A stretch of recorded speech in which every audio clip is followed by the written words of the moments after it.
This is a Stock Trading Reality Podcast, episode 209. Clay said in the courses, discipline, discipline, discipline. I wasn't a very disciplined guy. That's why I went into bad grooves. So I wanted to kick myself in the butt. This is the Stock Trading Reality Podcast, where you get to see the realistic side of a trader's journey. Get inspired and stay motivated by everyday normal people who are currently on their journey to trading success. And this is your host. His furnace died on the coldest day in decades. Time for some personal finance 101. Clay Trader. Yeah, I am by no means tooting my own horn. I guess I'm tooting my own horn a little bit because I was prepared, but this is real life personal finance 101 for sure. And I really wish I could say this was an exaggeration. But here in Michigan, we had literally the coldest day in decades. In fact, I saw, and maybe you saw this too, it was national news when the polar vortex came through or whatever. And I saw some stuff on social media where Chicago was colder than Antarctica, and Siberia, it was like negative 50 wind chills. And we're not too far away from Chicago, but it wasn't quite that bad. I think the worst for us, it was like negative 24. But regardless, like literally the coldest day in decades here in Michigan. And my furnace just died, like kaput, gone. And it's one of those situations where you want to have rainy day funds. You want to have money set aside for emergencies. And that was a situation where, I mean, not to get dramatic, but that's life and death stuff. I mean, you can't just be like, nope, we're not going to get any heat when it's that cold out. So in some circumstances, I could see somebody having to pull out the credit card and having to put it on the credit card. But boy, oh boy, it was sure nice not to have to take on any debt in order to fix a must-fix problem. So yeah, if you don't have if you're not saving money, if something like that were to happen to you and you're thinking your solution is put it on the credit card, you know, I'm not here to tell you how to manage your money, but I'm here to say that may be the first domino that could start to push over a bunch of stuff. Because whenever debt enters the equation, there is risk that comes with that. And then, I mean, so just, I'm speaking from personal experience that happened to me, and it was kind of crazy how all that played out. But I was able to get the furnace paid for in cash, no debt, and just kind of move on with my life. Was it a pleasant experience? No, I'm not a big fan of writing checks for furnaces and stuff like that, but much better than, you know, taking on and introducing debt into the equation. So yeah, my question to you is, where do you stand? If an emergency happened to you, what is your plan of action? Credit card or cash? Just something as a listener to think of. But Ches, I guess, I mean, you're probably better prepared for this stuff out in Colorado, given it's snow, especially when you live up in the mountains. But that's pretty crazy stuff. And I know your parents are right down in Chicago, so you know about you remember the polar vortex, right? Oh, absolutely. And the funny thing is my father's furnace went out temporarily when the power went out and then came back on. But in the span of like 3 hours, some of the piping in the lower part of the house froze. So he had to go down there when the power came back on with like a hairdryer to thaw out whatever he could that was in the sub basement. So yeah, he was not having a pleasant time. But my dad has also taught me well about money. And granted, I'm not going to toot my own horn here, but I woke up this morning and it was still negative 23 out. So, I mean, that's normal where I live, though. The houses were built to kind of withstand that. Our utilities are kind of designed to, you know, do the best they can for stuff like that. But yeah, I actually have an entire emergency fund set away for things that include, you know, anything to do with utilities for the house. When I bought this house, I had the furnace inspected. I know how old it is. I know it's got a limited life left on it. And when it goes out, it goes out. But I already have the cash set aside. So just like you, I don't have to take any debt on it. I know how old the two cars I have are. If one goes out, I'm fully ready to get rid of it and look into another used car. I have this stuff set aside because it's not a matter of if it's going to happen, it's when it's going to happen. I'm going to make this stuff last as long as I can, but at some point, you know, things don't run forever, unfortunately, unless you bought a toaster from like the 1920s. Those things somehow never die. But everything else in the world, for the most part, is going to fall apart. The difference is, are you prepared for it and able to kind of pay for it without taking on debt? Or do you have to take on debt to do it? So we are fully prepared for those kind of expenses. That's just called things that are going to break. If you use something often enough, it's eventually going to break, and that's just how it goes. Yeah, I was thinking about looking up the stat because I know I've seen it before, but there's statistics out there where I don't know what the percentage is, but it's a ridiculously high percentage where, like, even if an $1,000 emergency were to come up, that people wouldn't have been able to deal with it. Like, they would have had to literally take on debt. Oh yeah, I saw that stat. Yep. Yeah, and it's, I mean, don't get me wrong, money doesn't grow on trees, but as, adults, as people that maybe if you're a homeowner or anything, I mean, $1,000, that's not a huge amount of money. It's like I said, it's money doesn't grow on trees, but $1,000 emergency and people don't have that set aside to take care of. I mean, come on. We're not saying it's pleasant. However, it's still, I mean, that's not even, that hardly even classifies an emergency in my opinion. It's the big things that I'm terrified of. However, that's just why you keep preparing and you got the emergency fund. That's exactly what it's for, is if something happens, you just got to be ready. Yeah. And just add a little bit more to it every single month. And I may or may not offer a personal finance course, but I don't want to get accused of plugging anything, so I'm not going to tell you the website that it's at. So we will move on. And Ches and I, we're taking a little trip today. We're going to Denmark, and we're going to speak with a Viking. And this is one impressive Viking. First off, did he stump you with that word too, Ches, or is it just me? No, I know what hubris means, but that's I was gonna send you a little dictionary blurb, but I figured I'd let you struggle a little bit. Sometimes I get a little enjoyment out of it. Sorry. Yeah, it's fine. It's well deserved. But yeah, no, he's impressive, and he's not even a native English speaker, but he used hubris in a context, and I was just like, I don't even know what does that even mean. So, moral of the story: he's a younger guy, but he is impressive. He knows what personal accountability is all about. And he's got a bright future ahead of him. And it was definitely inspirational to listen to him, knowing that, there's, because I get it. The young people sometimes get a bad rap, but every single age group has bad apples. So let's just call it what it is. But he's definitely not a bad apple. And we had a great time with it. So let's sit down and talk with Zagros. Zagros, welcome to the show. Thank you, Clay. I appreciate it.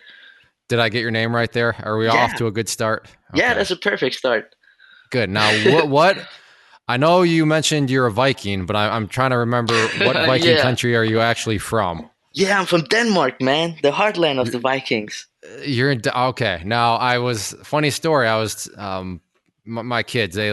How to Train Your Dragon. I don't know if you've ever seen that movie or not. It's like a cartoonish type thing. But anyways, that has to do with dragons and Vikings. So they're all about Vikings. So I was telling my daughter, Dot, I'm like, Dot, guess who I get to talk to this morning? I was like, this person's grandpa's grandpa was probably a Viking. And her first words, her eyes got all big and she said, is he going to be nice? I said, I don't know. I don't know if these Vikings are going to be out. Yeah, we'll find out. So please be nice to me because my daughter's a little worried and my wife had to explain, no, Dot, everything's just over the computer. Don't worry, a Viking's not showing up or anything like that. But so my family is pretty stoked that, at least my daughters are. So I guess a little bit more context. I know a little bit about you because you are a very loyal commenter on YouTube, which I appreciate. You are, I know, Clay Trader University. Yeah, but I'm trying to think, are you still in high school or whatever you call it over there in Denmark? Or how old exactly are you? Yeah, I'm still 19, and I'm still in. It's sort of hard to say because in Denmark, high school is actually. So, are you? Do you go to college or? No, it's like between elementary school. When you're done with elementary school, and it's very hard to say because the Danish system and the American system is there are some differences. However, high school is like a gymnasium. Okay. But anyways, you're 19, so that you're still you're young in years. That's still a kid. Luckily, literally. You're pretty much a kid. I mean, I'm trying not to sit here and act like I'm too old. My prefrontal cortex is grown when I'm 25 years old, so there's a lot of space to grow. That's true. That is true. I have heard that before. But I guess let's just kind of start at the start for you, which. I'm assuming was in the relative recent past, although the past is just not that long. Last week we talked to somebody that was like back in the 1990s. What year were you born? I was born in 99. 99. So last week we talked to somebody that was just hearing about the markets in like 1996. So this is your recent past history it's just my mind is being torn in all directions right now. But where did all this start for you? Where did you hear about the markets and what got you interested to the point where you wanted to get a little bit more hands-on and learn more about them just in general? Yes. To be honest, I wanted to learn how to make money online because I wanted to be able to care for. I, I don't really have a big family. To be honest, it's only like my mother and I. So I wanted to be able to travel and take care of my mother. And I wanted to be able to do it whenever I wanted to do it, and wherever I wanted to do it. And I knew that I could not do it with a traditional 9 to 5 job. And I looked at all these like ways to make money online, and there were so many sketchy people online. And I stumbled upon Investopedia, and then I did some research, and then I figured and on YouTube I did some research about the concepts I learned in Investopedia, and I stumbled onto your channel, and I saw on your website that you were a contributor on Investopedia. So I thought that, all right, this guy probably has some value to give if he's also there. So I want to loop back a little bit and just kind of discuss. You said you saw a lot of sketchy things, and I assure you, if any of the listeners out there Google how to make money on the internet, you're going to find probably a whole heap of information.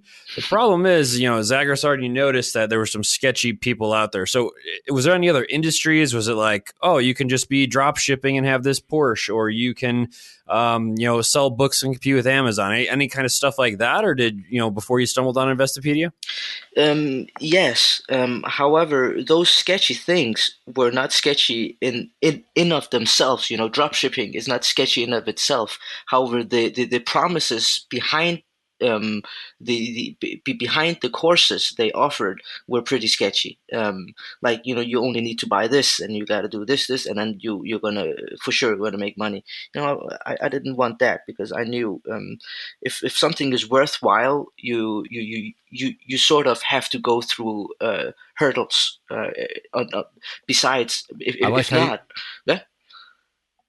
No, I was going to say, I like how you said you go through the hurdles. Screw jumping over the hurdles. Yeah. I mean, we're talking to a Viking. You just run right through the hurdles. So I like that mental approach. Is now, were you seeing? Because what I want is, especially well done as a 19-year-old. I mean, a lot of these, Ches, isn't that really the case when you stop and think about it? A lot of these people, they prey upon the younger with all the fancy stuff because they know that, people of the younger generation, they're kind of easy pickings because they're all googly eyed about, oh, look at that big house, look at that fancy car, look at that piece of real estate right on the beach. But I mean, would you agree, Ches, that that's probably their main business model? No, I'd fully agree. And it also kind of preys upon the fact that, I think it's a worldwide phenomenon that they want immediate gratification. So when you tell somebody they can have a Lamborghini in a year, they're like, oh, a year's kind of long. I bet you I'll be a star student and get it in 3 months. But yes, I feel googly-eyed and just kind of, just being younger. It's just part of it being younger. But yes, that's absolutely their target demo. Yeah. And Zagros, to give you some props, what I liked in your reply to Ches when he just kind of threw drop shipping out there as an example was, I don't find drop shipping sketchy. I don't have any problem with that. It's the results that they were promising and the way in which they were promising those results, which is what I found sketchy. And I maybe this is going to be me venting a little bit, but I wish more people would kind of realize that before they come at Ches and I like, you guys are scumbags. We're scumbags. Why? Because you offer paid for services. It's like, yes, that's true. Yes, we're traders, but just because we're traders, you can't just look at the stock market and trading as a whole and say, scumbags, it's rigged. Now if we're sitting there promising certain things because of trading, okay, please come at us. But so well done to you for not just all of a sudden classifying drop shipping as a massive scam. That's not the scam. That's the legitimate way to make money, just like the stock market is.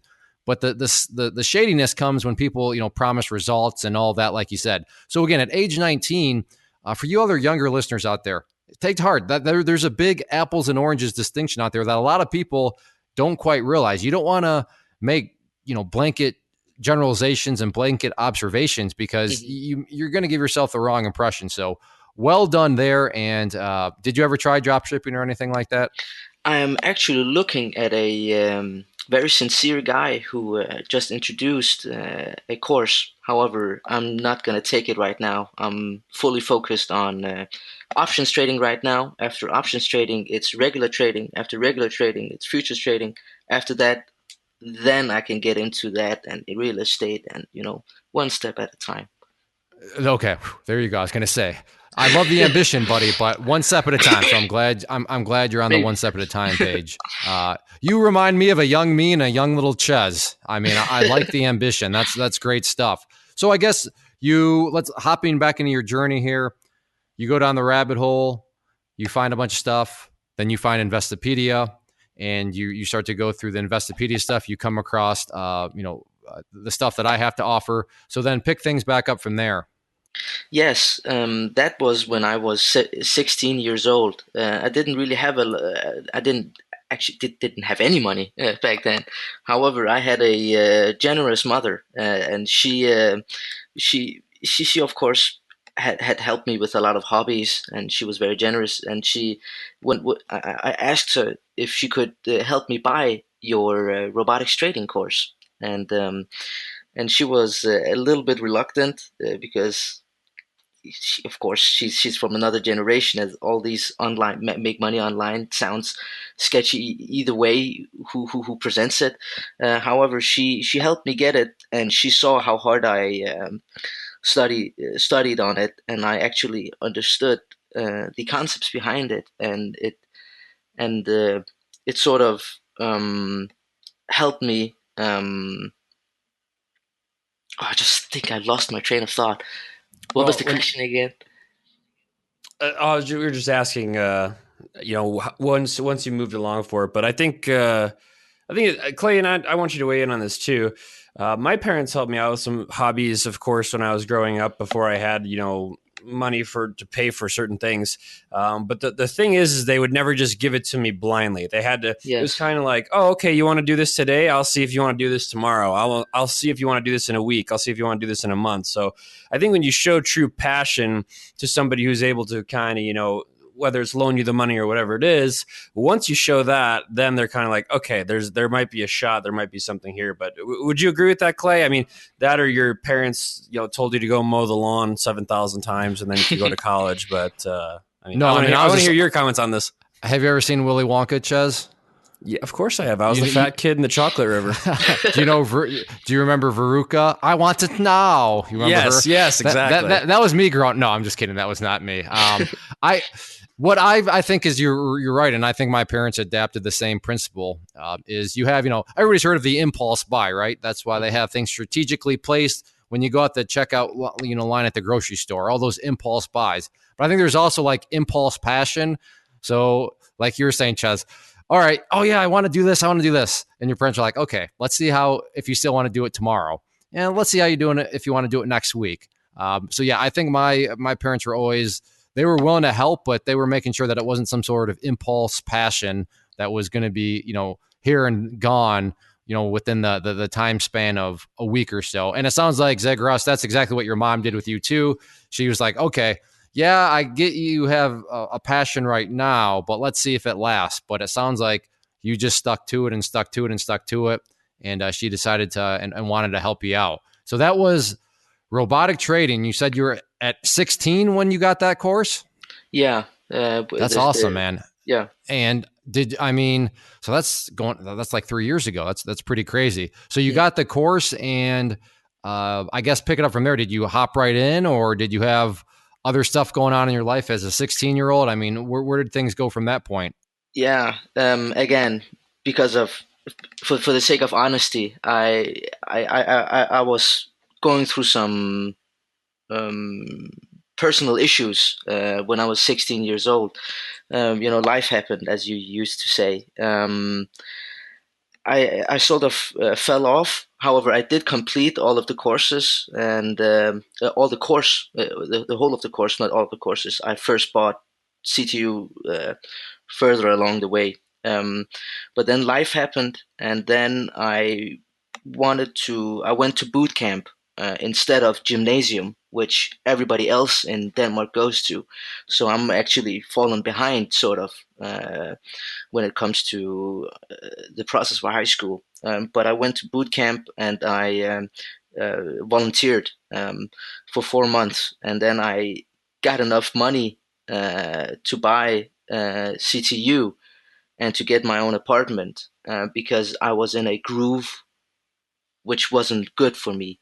So I needed to get out of the groove and make a new groove so I could fall into that groove. It sounds weird. Sure. No. It definitely makes sense. But just to clarify for listeners out there, I know I have a friend in Sweden who he's required to do 2 years of military service. Is Denmark the same way? Is that what you mean by boot camp, or is this something different? Yes, it is. It is military service. It is if you take a number, if you draw a number over 8,000, you can choose to volunteer. Under 8,000, you have to. I chose 24,000, so I just went in because I wanted. Again, I knew because of the Clay said in the courses, discipline, discipline, discipline. I wasn't a very disciplined guy. That's why I went into bad grooves. So I wanted to kick myself in the butt. No, I love that. I love the fact that you had to find a new groove, because I think that's everybody kind of has those wake up moments in life. But lucky for you, you had yours well earlier than you could get yourself into any kind of crazy trouble. So, well, kudos for you for doing that, because honestly, you had the choice. You had the choice to volunteer or not volunteer, and you volunteered. And I would you say it's helped you for the better? Because obviously we're sitting here doing a podcast, so I'm going to assume that'd be a yes. Yes, indeed. It has learned me a lot of lessons. However, all of the lessons haven't sinked in completely. It's like marinating right now, and a lot of the like discipline and in the sense that like what's it called, when you come home, do the dishes. Like this, when you come home, do what you have to do before what you want to do, and that has helped me a lot. But again, it's marinating. I'm not there yet. It would be hubris for me to say that I'm completely disciplined right now. I'm a soldier. I'm not. I'm not. Well, I mean, you just used an American word that I don't even know. Hubris. Ches, do you know what that even means? He's got a better comprehension of the English language than we do, Clay. We've already established this. Oh my goodness. I've heard it used, but if I'm being just brutally honest, I'm not quite sure. But yeah, well done. I will say this: maybe you're not quite sure where you want to be, but given you're 19 and the way you've been going about things so far, I'd say you're well on your way. I have a question though. Yes. You admitted that you weren't quite in the right grooves. You know that you needed to be disciplined, so that's why you had the choice, and you still chose to do that service.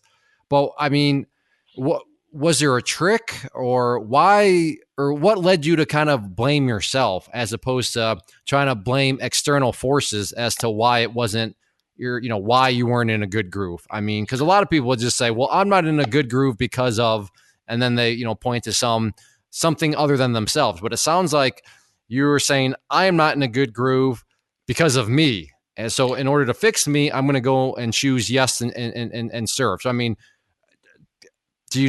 was there some sort of influence, or but what actually made you blame yourself as opposed to somebody else?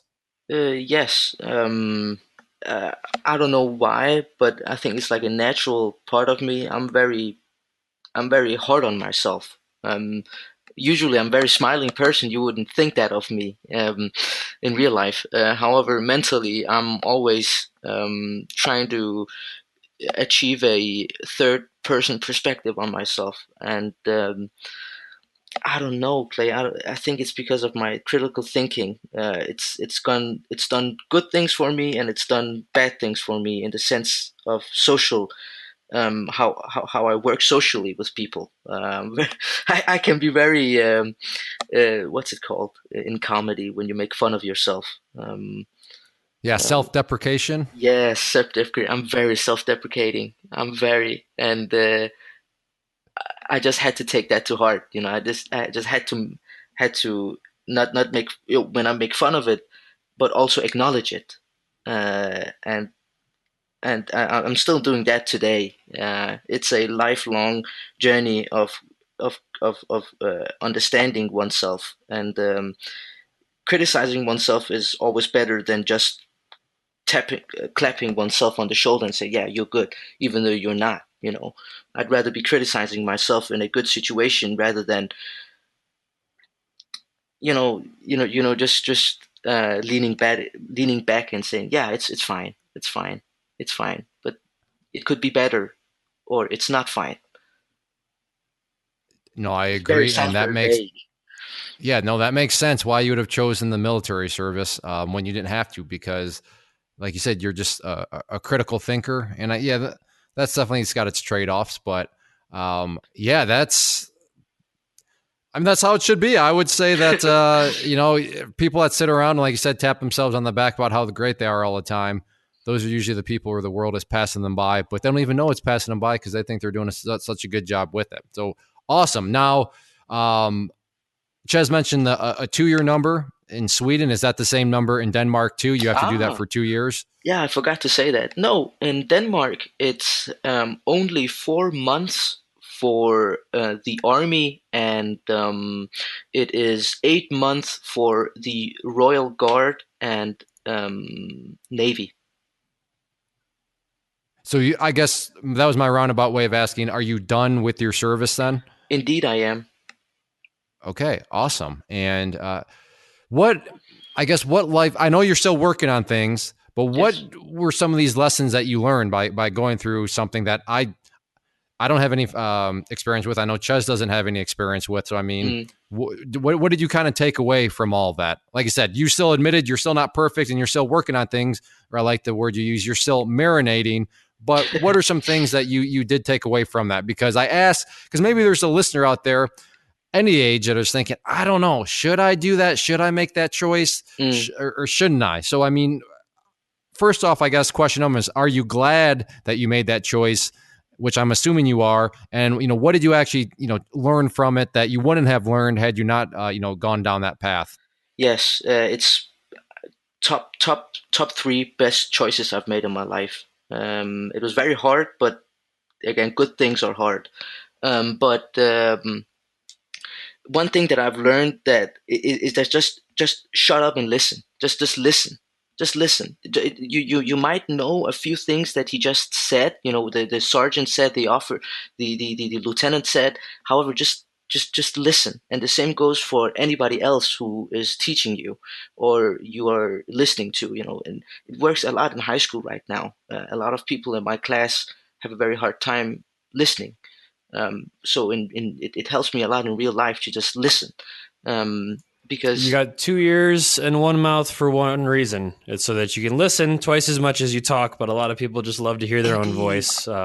It's kind of crazy, isn't it? yeah, yeah, I love listening. But well, good. Then obviously that makes you just a great student in terms of, and don't get me wrong, there's a difference between listening silently and just plotting your next thought and whatever you want to say in response. Hmm. And there's actually, constructive listening where you're kind of really trying to understand what this person's explaining to you. So obviously, I mean, these are going to help you in all things in life. So that's I'm glad to hear that you're actually a fan of listening. Not everybody is always a fan of listening, and I assure you, when I was younger, I didn't like listening as much as I do now. But listening is a very, very important and crucial thing. So you kind of get through this time of your life. It's a little difficult. You said you were able to get enough money for Clay Trader University. Now, did you start going right back into your finance market focus, or was this, I'm going to kind of work my way through this program, I'm going to practice, or was it kind of like, I'm going guns blazing, 8 hours of courses a day, and I want to be I want that Lamborghini in 3 months? Yeah, yeah. That's very funny that you say that. Yeah, I'm a very again, when I have to when I learn things, I like to double learn. So when I took the courses, I didn't like um, the first video, not the introduction, of course. The first video into the subject matter, I would not listen to the video at all. However, I would look at the slides and I would write down everything on a structured Word file, and then I would take notes for every slide. and then I would finish the video with all the slides, and then I have all the notes. So I've sort of taken it in with my fingers through writing it and reading it, and then when I'm done with writing it, I will start the video, and then I will look at my notes, and I will listen, and I will read, um, because I know that unless if I don't do that, I have a very high chance of forgetting the small nuances that will be there. And I I've like done. your coin, double learning. That's a good way to go about it. And do you do that? Did you learn that in school, or is that just something you've always done? No, it's something I figured out after elementary school. Again, like Chess says, it's one thing to listen and think other things in your head while you're listening, and another thing is to actually listen and absorb the information properly. And I figured out that I have a um, um, uh, hard time taking in information audibly and visually if I do not write it down at the same time. And I don't know. I just sort of figured it out along the way. Um, it's very strange because most people don't do that, and I don't want to toot my own horn, but I don't know how I did that. I don't know. I have no idea. Do you want me to answer that for you? How you did it? Yeah, Because I know how you did it. Do you want to hear? that would be amazing. Yeah. Well, just because you're a self-aware person, you've been talking about how you're a critical thinker, how you're never patting yourself on the back. So yeah, of course. I mean, you would have no problem just being like, yeah, I'm probably not so good at this, but because I've identified the problem, because I blame me. Well, the good news about blaming me is I'm also the solution. So what would the solution be? And you figured out writing it down. So that's kind of why we like to proclaim around here. Just blame yourself. No excuses. Because when you blame yourself, that's actually a freeing situation, because if you're the problem, then you're also the solution. And that's a good example of that. You were the problem with your knowledge and your studying, but because you're the problem and you acknowledge that, well, you were able to fix it. So for you listeners out there, maybe if you're not quite retaining things, I don't know, maybe try writing it down. Maybe go with a double learning method, which I like here, and perhaps that'll help you make some progress. Now, where are you in regards to, you mentioned options earlier, but how long did it actually take you to go through Clay Trader University with the double learning method? Yes. Was this, I'm assuming it took a while, which is totally fine, but I guess how long are we looking at here? Yeah, I bought it. I bought CTU in late May 2018, and I finished CTU December, uh, actually Christmas, after Christmas, when the market totally killed itself.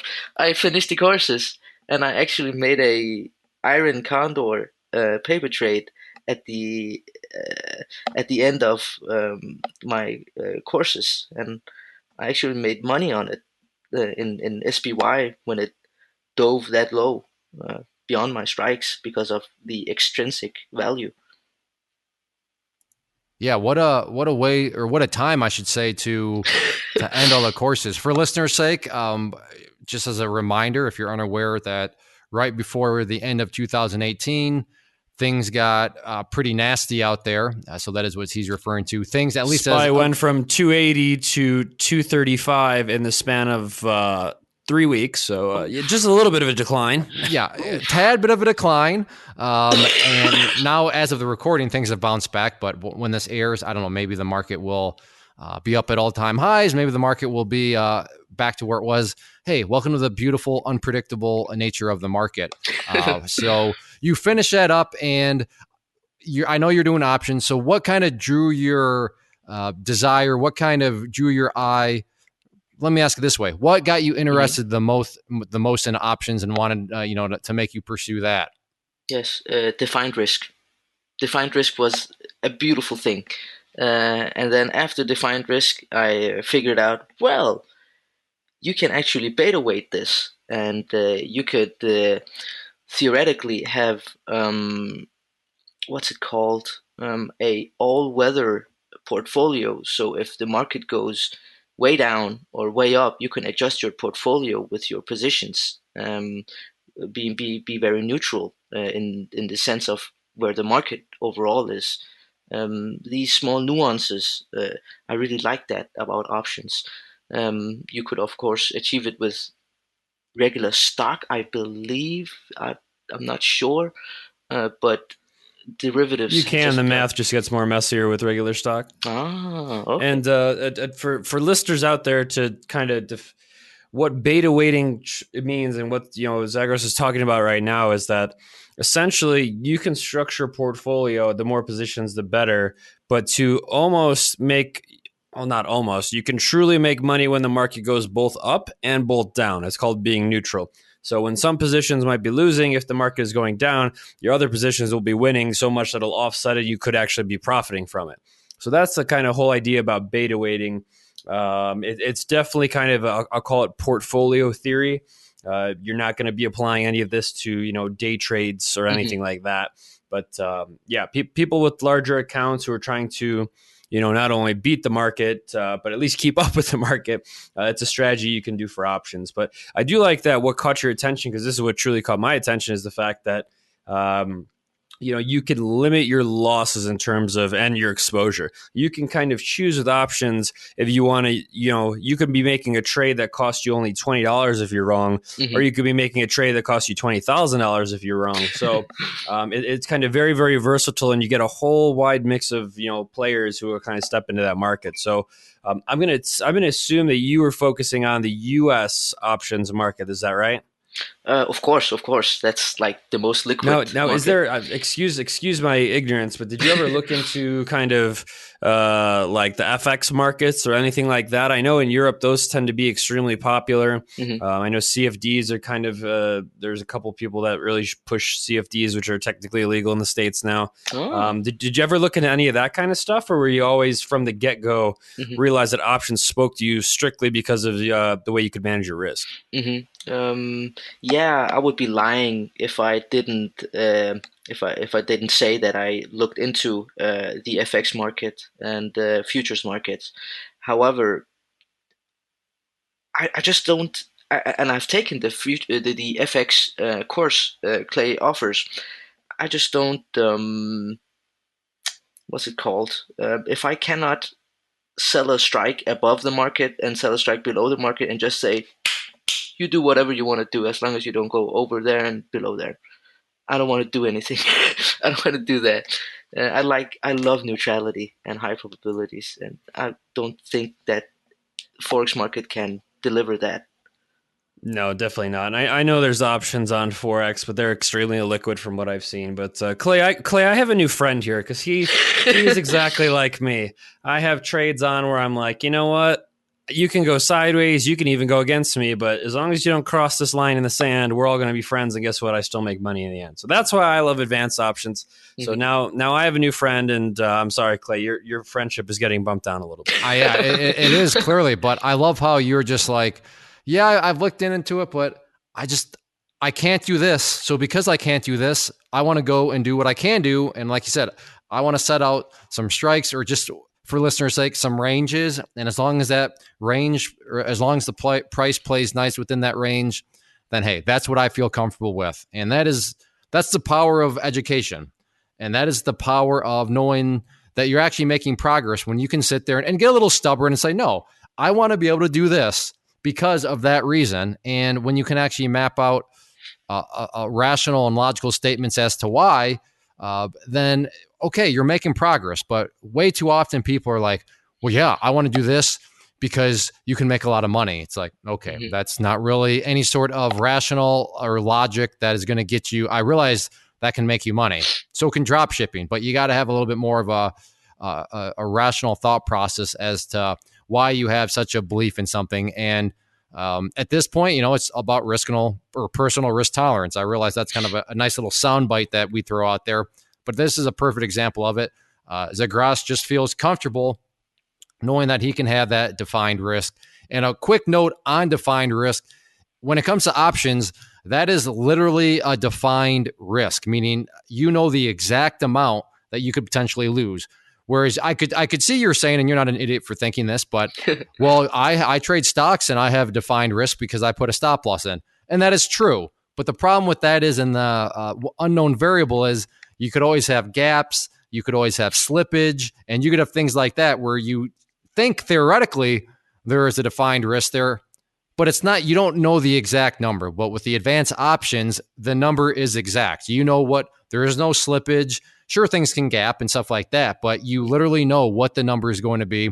And for many people, just knowing what that number is a great driver behind peace of mind. And that's what personal risk tolerance is all built on. Is you got to do stuff where you have peace of mind, and you're not going to freak out with all of that. So Zagros, well done to you in regards to identifying. No, this is what I want to do. This is what I want to focus on. So how have you been focusing on it exactly? It sounds like you did a paper trade on SPY at the end of the year. So is that kind of what you've been doing up until this point right now? Is you're just doing lots of paper trading?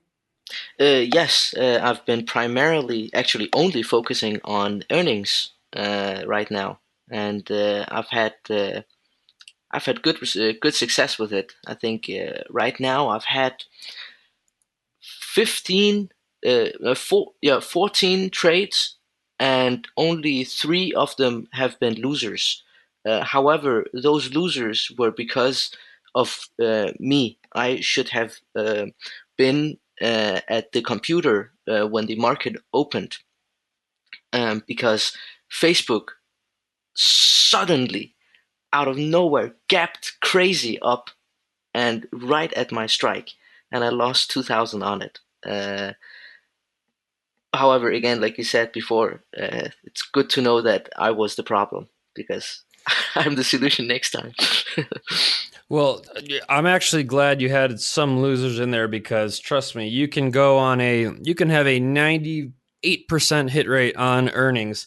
But I assure you, if you do not know how to manage when things go poorly, you can wipe out a huge kind of chunk of your portfolio. So, I mean, prior to all of this, you focusing on earnings strictly right now, would that $2,000 loss be an acceptable loss for your portfolio? I guess what I'm really asking is, what amount of money are you going to actually fund your account with in the future when you do go live?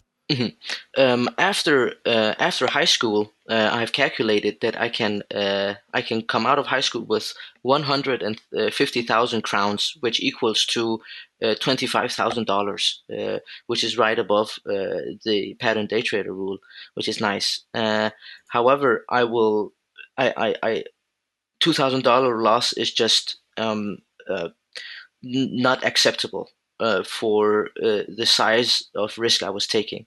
I figured it out. I've actually written 10 takeaways, 10 takeaways from my paper trading, and the first one I figured out quickly is to aim to reduce buying power by reducing the spreads of each leg. Like if you have a 33-63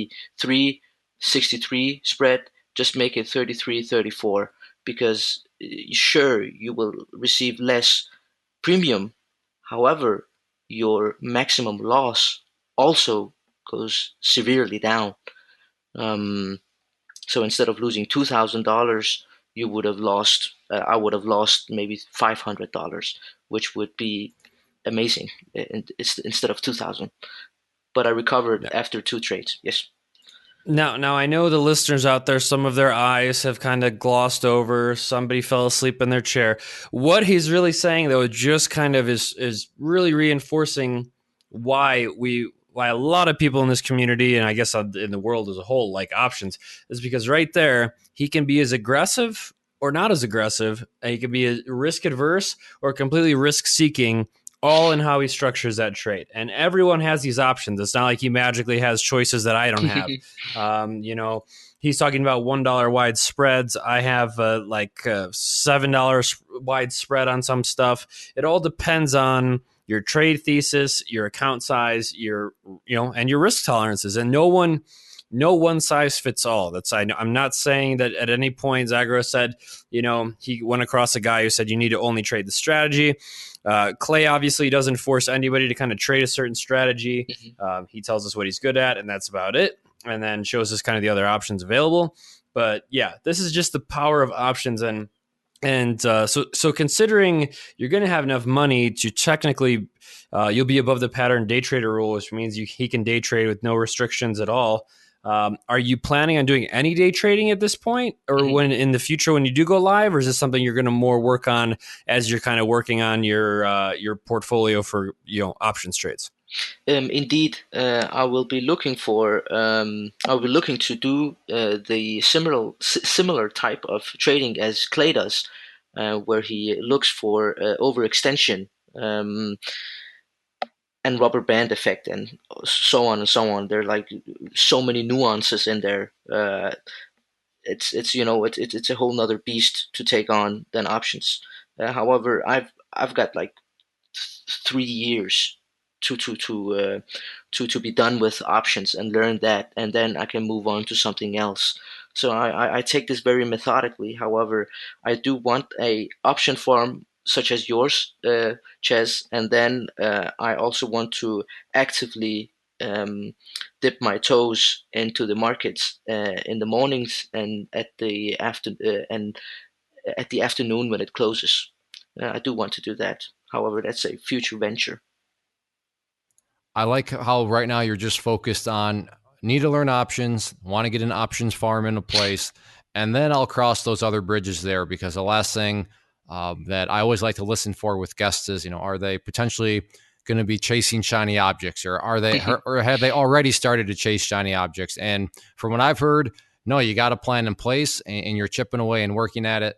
And yeah, I mean, my only thing would be just make sure you got the option farm firing on all cylinders and that you're truly a master of options, because the last thing you want to do is just go and start to try to learn all this other stuff when you haven't quite mastered something else, because then you're going to just start pulling yourself into too many directions and you're never going to reach the point that you need to get to in order to have, consistent success, because you keep, oh, I want to do that. Oh, look, that looks good. I'm going to do that. But as of now, sounds like you got yourself a good plan in place. So as far as, if we were sitting next to you, if we came over to Denmark, if we brought our Viking ship over there and, Yes. we were sitting next to you and looking at your screen, what would we see on your chart? I mean, do you have any favorite indicators? I mean, how exactly do you have your chart set up? Yes. I've got 200 SMA, 50 SMA. I've got Keltner band, and then I've got IV percentile indicator. That's it. So you're keeping it pretty basic then, is the moral of the story here. Yes, because I've when I tried to make my own momentum scalp system before I took the advanced options course to just test out the waters, what I've learned from Clay Trader, I just put so many indicators on the chart. I was like, what am I doing? This looks crazy. So I just scaled it all back to basics. Well, I like that you acknowledge that it sounds like you're suffering from paralysis by analysis, because you had so many different indicators and stuff flying at your way, and that's usually how it goes. In fact, I had an email from somebody a couple of days ago, and they're like, "Oh, I noticed that every time when I think it was the 10 EM or SMA, I don't know, some moving average crosses up through the 50, the price explodes." And I'm like, listen, first off, that's good. Your chart vision is coming along. You're starting to notice dynamics and how indicators work. But the more you learn, the more you're going to realize it's not quite that simple. Don't get me wrong. You are learning. Your vision is building. But usually, and I'm not saying this is what always happens, because there is no always, but most of the time, from my experience in helping people, is the more people learn, the more and more simple stuff gets. It's not, they realize, oh yeah, I don't need all of this, and I certainly don't need that, and those other things, I really don't need those. So let me, try to start to hack away at a few things, and you do really start to boil things down to being simple. So for you listeners out there, maybe that's an issue in your trading, or if you're struggling. Perhaps you're just making things too complicated. Maybe it's not, I don't know, but it's something to at least consider. Now, as far looking at the time, we'll start to wrap things up here. But I'm curious, given you are so young and you have such you have plenty of time, what are some things as far as strengths and weaknesses? I guess strength wise, what are some things that you're feeling quite confident about right now in your trading abilities? Being very mechanical in my planning of a trade. Like for earnings, I have a specific what's it called, logic chain that I go through. I look at expected move. I time that expected move by 1.5, and then I look at the IV percentile, if it's inflated or not, compared to the historical volatility. And then I transition to the chart, and in the chart I look at the trend, I look at supports and resistances, and because of and when I identify those support and resistances, I will figure out which strikes are appropriate, and then I look for the open interest for those strikes. When that is done, I will look at the probability of touch, which is a conservative measure versus probability of being in the money. I like to be cautious, and that's basically it. That's good. The whole thing, the big takeaway is that you have a process. You know what you're looking for. It's not abstract. You don't say, if I have an itch on my kneecap, then I'm going long, and if my foot hurts, then I'm going short, or something like that. So yeah, the process is extremely important, and you know what your criteria is, which I think is pretty cool. You using the various tools that I use for different kind of aspects of my trading too.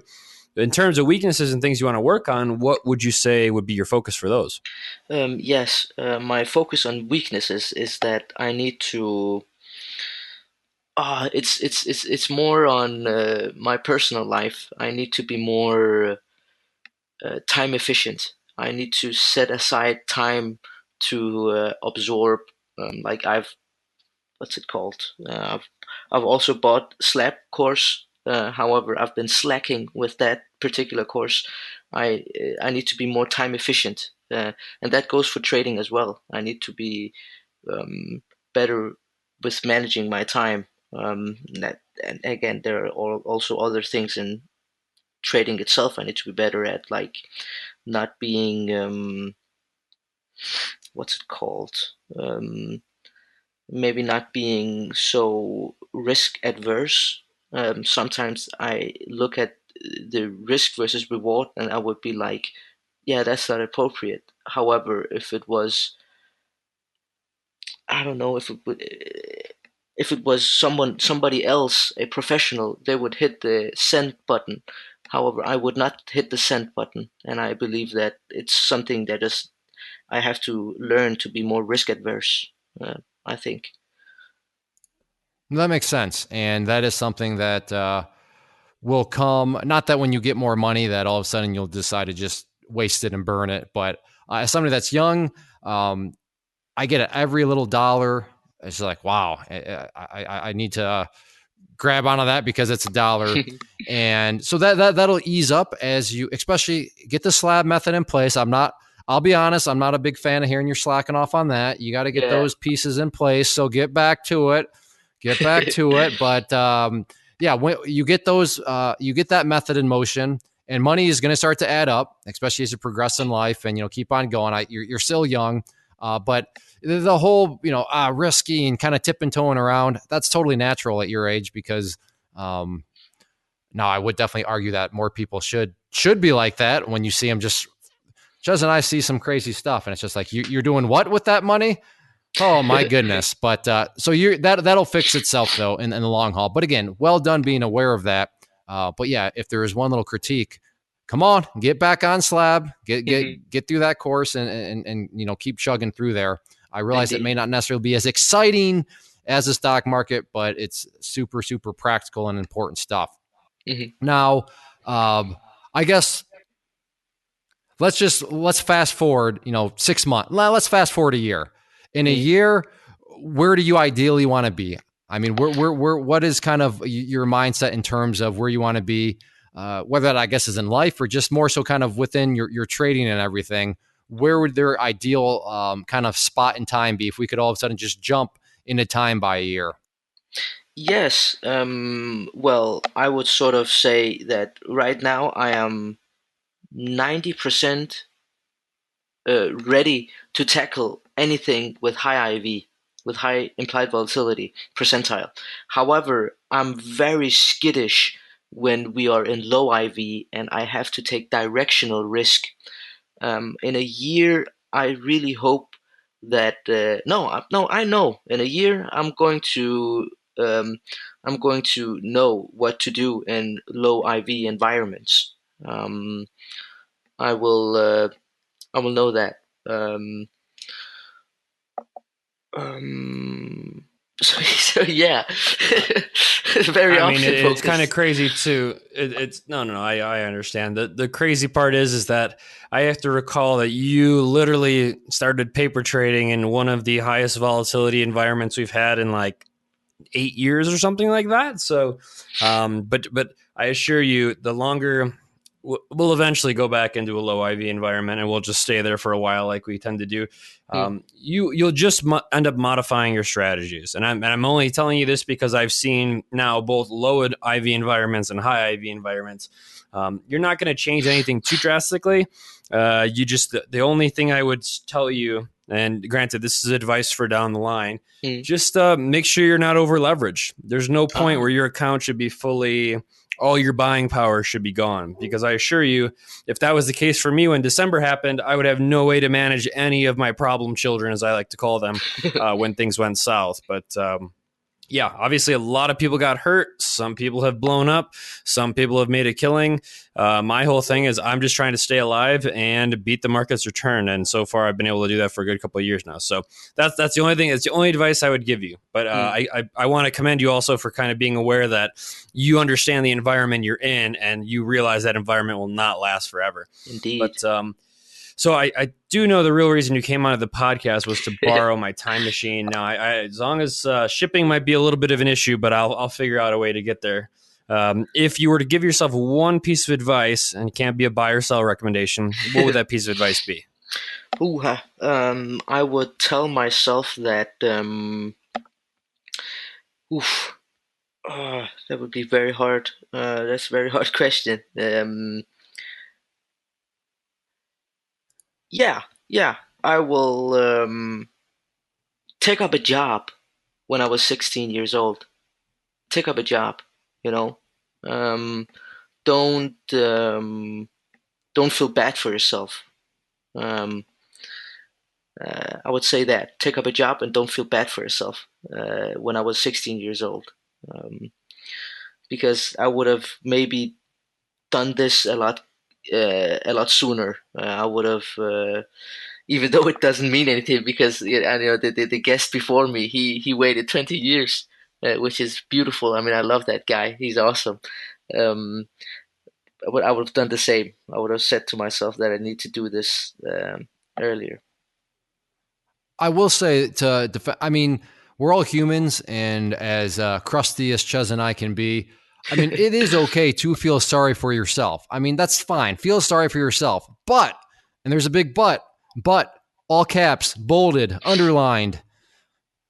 Are you going to stay there feeling sorry for yourself? Are you going to feel sorry for yourself, identify what is making you feel down, and then go out there and provide yourself with solutions to why you're feeling? That's where Ches and I get a little grumpy because there's always a way. So yeah, it's fine to feel sorry for yourself. We all have those moments. I mean, as much as we try to be robots when we trade, we are still human beings. So, but there's a big distinction between feeling sorry for yourself and then staying in that state rather than focusing on how to get out of it. But you clearly were and are a shining example of, to steal your language. You were in a bad groove, and you're like, you know what can I do to get out of this bad groove? And you took the proper steps to get there. So I think that I know this is something that people need to hear. And for me, it's just good motivating stuff. I like to know that there's continues to be people out there like you. So we have yet another data point of where there's a will, there's a way, and you got to focus on the solution. So now we're going to move into the fun questions. Woo! And you knew this was coming, right? Yeah. Okay, because I always ask people, have you listened? Yeah.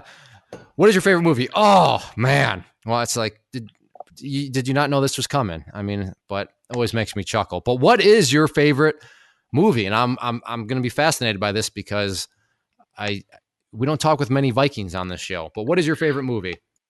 Ooh, I'm Clay. I'm very American at mind, and I'm Danish at heart, and I love American culture. My favorite movie is that's very hard. However, I saw a movie yesterday. I love weird movies. It was called Hollywood Shuffle. Have you heard of it? Hollywood Shuffle. Yeah, it's Jez, have you heard it? 1987. I have not heard of Hollywood Shuffle. No, I just pulled it up right now. 1987. Yeah, It's a funny movie, apparently. No, I've never seen this, actually. yeah. It's that, Forrest Gump, and Goodfellas. I mean, these three movies. Jesus Christ, I love all of them. I mean, Forrest Gump, that's as America gets right there. I mean, I if love you don't like that. Forrest Gump, then please never listen to the podcast again because Yes. we're just not made for one another. I mean, Chez, you've seen Forrest Gump, right? Don't ask me silly Okay, questions see, like that. You're that trying to proves get me my deported? point. Come on now. Yeah, I mean, that was just deport. Yeah, exactly. That should be an American requirement. Have you seen Forrest Gump? Nope. Yes. Bring on the ship. We're It's sending them part to of a naturalization questionnaire nowadays. You have to answer questions from should be. Forrest Gump before you can become a citizen. Exactly. All right. Well, I'm very curious now to hear what your answer to Chez's question is going to be about. Well, Chez, you know what question you're on. Yeah. So, you said American mind, Danish heart. Now the question is, what kind of stomach do you have in terms of food and dessert? What's your go-to for those? That's very primeval. I love Sheephead? game meat. Meat. Do you eat sheepheads though? From from Norway. I don't know if Yeah. you listened to his interview, but he was talking about the Norwegians. They just eat sheep's heads. So I don't know if that's. Do you do that too? That's very funny that you say. My mother is ethnically Persian, and it's a Persian dish, sheephead. So I've actually enjoyed it a lot. That tastes very good. However, game meat, I love deer. I love deer. It's elk. Oh my god! You guys have You elk do in well out here Denmark? in Colorado, that's for sure. Oh, I'm planning on So you coming guys to have elk and all Colorado. that good stuff in Denmark? Indeed, we have. Nice. Yeah, you would. Not that I'm a Colorado connoisseur, but I feel like the wildlife in Colorado is extensive. But awesome. Yeah, it's hard to go wrong with the meats and the proteins as we lose all our vegetarian viewers. So, well, there we go. Anyways, well, what about hobbies outside of the markets and all that? What do you like to do for fun? I love um, I love rallycross,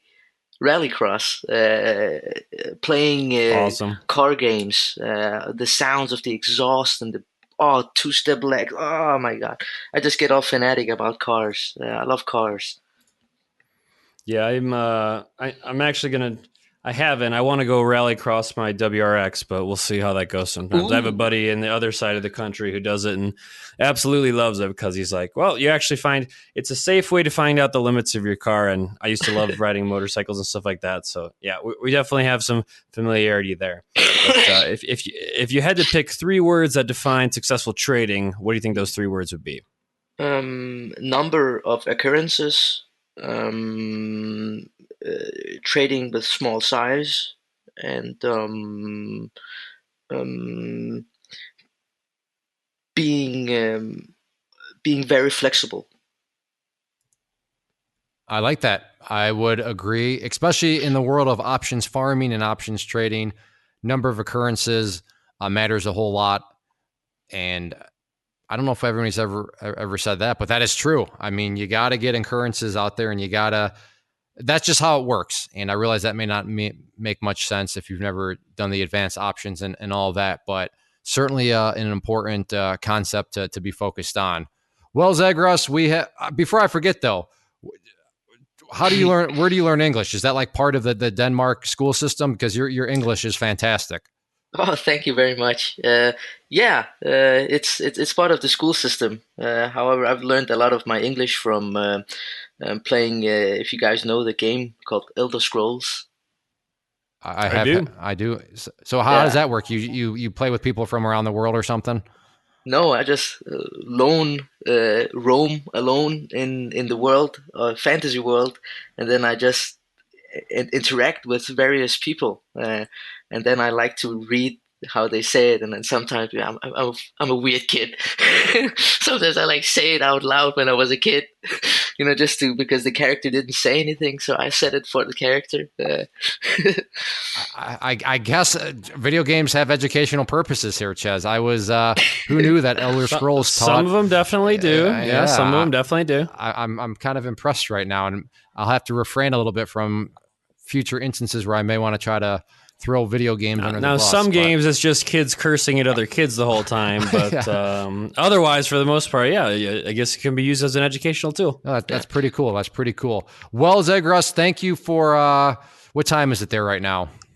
It is 6:00 p.m. Afternoon. All right. Yes, okay, PM. So you're 6 hours ahead of me in the Eastern time zone, and like 8 hours ahead of Ches, who's in Mountain time zone. So interesting. Awesome. Well, thank you for taking time out of your evening then, or late afternoon, or no problem at all. Whatever you take it. And we will for sure have you back at a future time just to continue to hear about your journey. But I appreciate you taking time out of your day. I would love that. Thank you very much, Clay and Ches. It means a lot to me.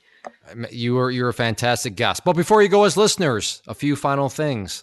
First, if you're listening on YouTube, make sure to check out the rest of the channel. We do have other videos, or leave a comment. Zagros, if you go back through past videos, odds are you may see a comment from him because he does like to leave his feedback, which we appreciate. But just be aware that there are other videos and such on the channel. So hopefully you decide to subscribe. If you're listening on iTunes or any of the other podcast players, subscribe, especially on iTunes. If you could leave us a rating and a positive comment, we would really appreciate that. That helps us out quite a bit. And then finally, if you're listening at claytrader.com on the show notes page, leave us a comment. We will reply. We'll read it. Hit that share button. And little things like that really do go a long way, and we truly do appreciate it. So thank you, Zagros. Thank you to our esteemed co-host, Ches. And most importantly, thank you as listeners, and we'll see you back next week. This has been the Stock Trading Reality Podcast. Thanks for taking the time to hang out. To learn more about Clay and the Clay Trader community, including the trading team, premium training, and more, visit claytrader.com.